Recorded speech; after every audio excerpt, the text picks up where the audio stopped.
Thank you, Mr. Weir, and I congratulate members of Cambridge on obtaining this debate and the way in which he introduced it and the value of the subject. And if I could in advance apologise to the Minister, I may miss part of his reply, as I have a delegation of Disability Action in Islington due to meet me just before 4 o'clock, and I hope the Minister would understand that I need to be there to see them.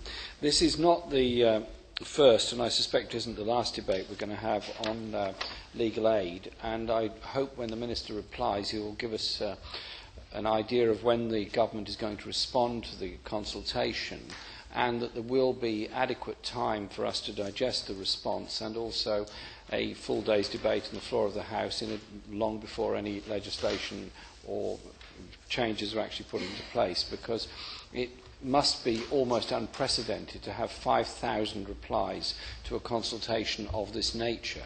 And I'm sure the Minister has read all of them, and I hope he's read the one from Jeremy Corbyn MP for Islington North, because that one was laboured over greatly and was the subject not just of my own views on it. I indeed called a consultation meeting of local legal aid practitioners, advice agencies, the local authority and others, and what I put forward is on their behalf as much as my own, and their views are extremely strong on the situation, as you might imagine. And I would just say that the knock-on effect of legal aid and the Department of Justice budget in support for advice agencies is very, very important indeed.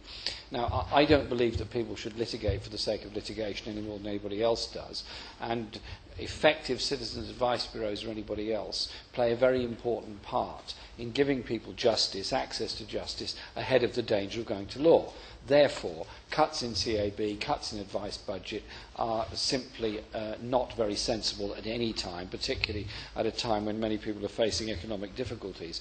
And within that, I do pay an enormous tribute to Islington Council, who've just managed to reopen the Citizens Advice Bureau, and it opened on the 1st of April, and it is heavily overloaded already, as we predicted, but it's doing its best in the circumstances, and commendably, there is a liaison arrangement between the Citizens Advice Bureau, Islington Law Centre, Islington People's Rights and the local authority to ensure they share out responsibility and specialties for particular areas of help that are needed. And I think that is very good. So it ends the idea of competition between advice agencies, particularly where funding is concerned.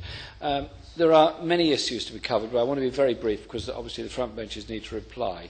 The issues of housing are massive and enormous and face people in inner city communities such as I have the honour to represent probably more than anybody else. And if I just quote from the Shelter a briefing on this, an email I received from Anne Baxendale of Shelter. The government is proposing to remove all housing benefit cases and a third of other housing cases from the scope of legal aid. Shelter is alarmed that this is happening at the same time that huge changes are taking place within homelessness legislation, social housing tenure and housing benefit system. I'm already getting people coming into my advice bureau, as indeed Islington People's Rights are, the Law Centre and the CAB, who are being told that their housing benefit or housing allowance is insufficient to meet the new rent levels, and even with the transitional payments, they're nowhere near it. In some cases, they're £100 per week and more light on the demands. The only alternative for them is to move somewhere else, probably cheaper, if they can afford to, with all the uprooting that goes on.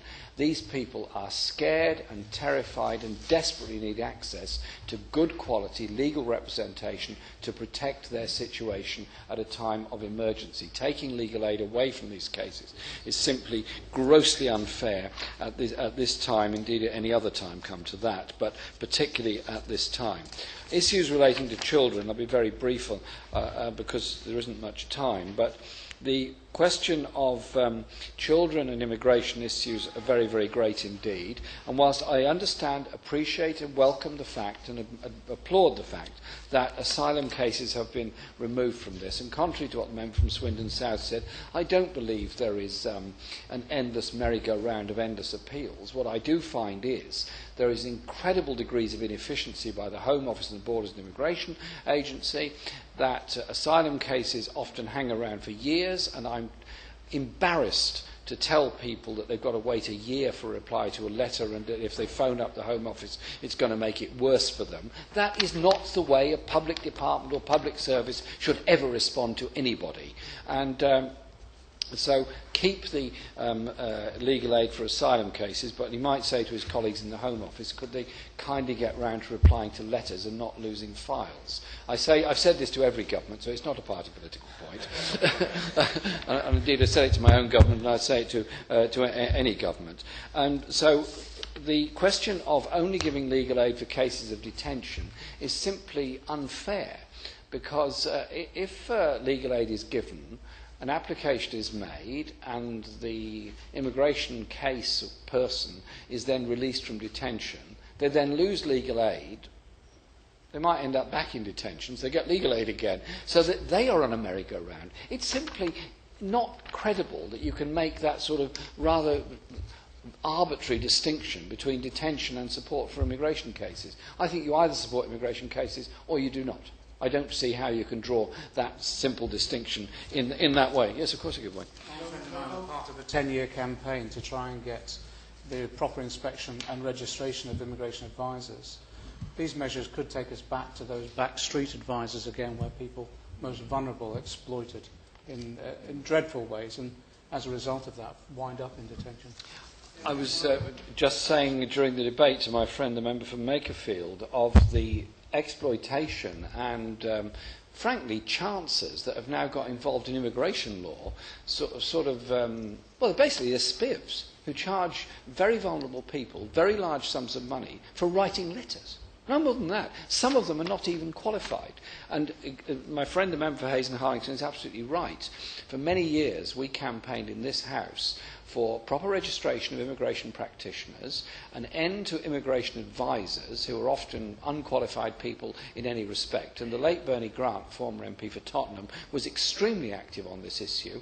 And we basically got rid of most of these immigration advisors. They're all back. They're all back big time, and they're making a great deal of money out of extremely vulnerable people. And so I'm sure the Minister is aware of this. It has been reflected in many of the submissions that have been made, and I look forward to a response that actually recognises that issue. Obviously, in the final point on children, there's removal of legal aid for education cases. I have a distressing number of immigration cases, not a vast number, but they're often very distressing, and those people do need and deserve representation, because some children who get suspended or expelled from school then have to go to another school. Unfortunately, their reputation and their files often follow them around, and they end up being almost totally excluded from the whole education system. That isn't good for anybody. It's not good for them, and proper representation would often prevent that happening.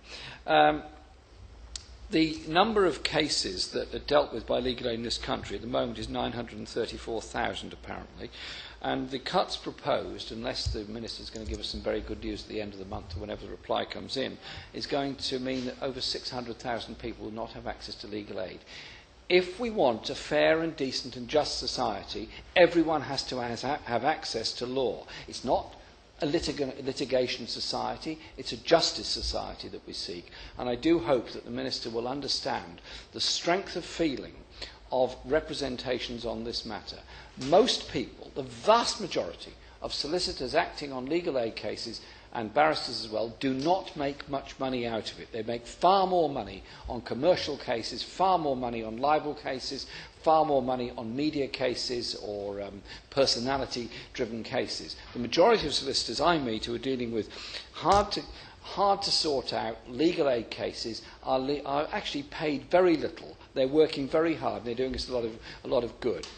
Also, the loss of training contracts means that many of the solicitors of tomorrow are not going to be around to represent people. All those young people that are studying law in university and college at the present time, we want their skills. We want them to represent the hardest hit and most vulnerable in society. So I ask the Minister to think very carefully about the very thoughtful and very carefully prepared representation that I know he has received on this subject.